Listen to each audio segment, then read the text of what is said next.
Hello dear students, आज हम पढ़ेंगे रिफ्लेक्शन ऑफ साउंड के बारे में। रिफ्लेक्शन ऑफ साउंड के बारे में पढ़ेंगे, फिर हम रिवर्बरेशन के बारे में पढ़ेंगे, फिर हम इको के बारे में पढ़ेंगे।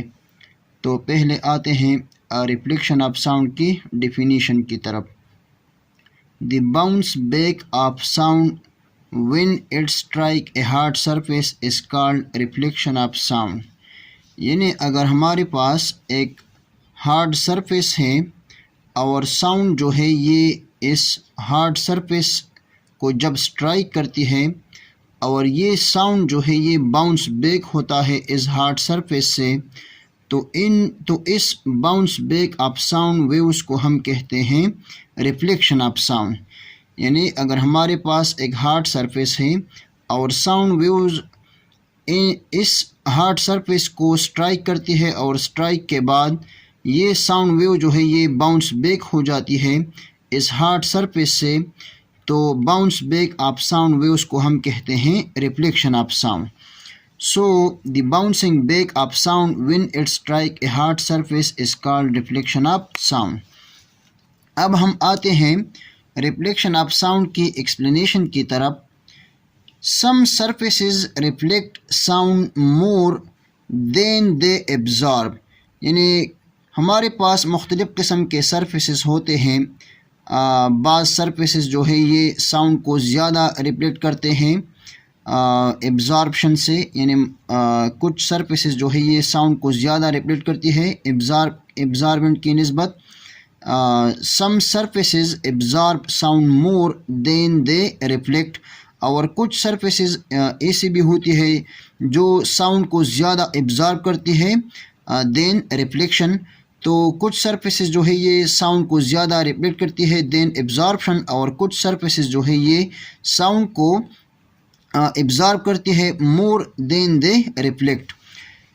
For example, flat surfaces are usually reflect sound more than they absorb. यानी हमारे पास फ्लैट सरफेसेस जो है ये साउंड को ज़्यादा रिफ्लेक्ट करती है एब्जॉर्बशन की निस्बत, while snow means porous surfaces absorb sound more than they reflect. जबकि पोरस जो सरफेसेस होती है, यानी फॉर एग्ज़ाम्पल स्नो जो है ये साउंड को ज़्यादा एब्जॉर्ब करती है than reflection. So some surfaces are reflect sound more while some surfaces absorb sound more। यानी साउंड की जो रिफ्लेक्शन होती है या एब्जॉर्प्शन होती है ये नेचर ऑफ द मीडियम पर डिपेंड करता है। So sound like other waves also reflect. जैसा कि हमने रिपल टैंक में पढ़ा था, रिपल टैंक में वाटर वेव्स जो है ये रिफ्लेक्ट होती है, तो like water waves sound waves जो है ये भी रिफ्लेक्ट होती है। अब हम आते हैं रिवर्बरेशन की तरफ। रिवर्बरेशन की डेफिनेशन ये है कि the presence of sound after the sounding source has stopped is called reverberation. अगर किसी बिग हॉल या रूम में कोई लेक्चरर या कोई प्रोफेसर जो है ये स्पीच देता है और जब वो किसी टॉपिक को पढ़ा रहा होता है, जब वो अपनी साउंड को स्टॉप करता है और साउंड जो है ये फिर भी प्रेजेंट होती है, तो हम कहते हैं कि ये एक्चुअली रिवर्बरेशन है। So the presence of sound after the sounding source है स्टॉप्ड इज कॉल्ड रिवर्बरेशन। जब हम साउंड सोर्स को स्टॉप करते हैं और साउंड फिर भी मौजूद होती है अगर किसी बिग हॉल या रूम में, तो हम कहते हैं कि ये रिवर्बरेशन है। रिवर्बरेशन को हम इस तरह भी डिफाइन करते हैं कि the reflected sound that arrives before 0.1 second is called reverberation. यानी साउंड जो है ये रिफ्लेक्ट होती है और ये हमारे कानों तक पहुंचती है, तो ये साउंड अगर 0.1 सेकंड से पहले पहुंचता है हमारे कानों में, तो हम कहते हैं कि ये रिवर्बरेशन है। So the reflected sound that arrives before 0.1 second is called reverberation. इसी तरह रिवर्बरेशन को हम इस तरह भी डिफाइन करते हैं कि multiple reflection of sound is also called reverberation. Multiple reflection को भी हम कहते हैं रिवर्बरेशन। अब हम आते हैं रिवर्बरेशन की एक्सप्लेनेशन की तरफ। Since reverberation causes general confusion, so we have to use some absorbent material in a hall or big rooms. यानी रिवर्बरेशन जो है ये चूँकि प्रेजेंस ऑफ साउंड है आफ्टर द साउंडिंग सोर्स है स्टॉप्ड, तो हम कहते हैं कि रिवर्बरेशन जो है ये जनरल कन्फ्यूजन पैदा करती है। So we have to remove this general confusion, we have to use some absorbent material in a big hall or rooms. अब हम आते हैं इको की तरफ।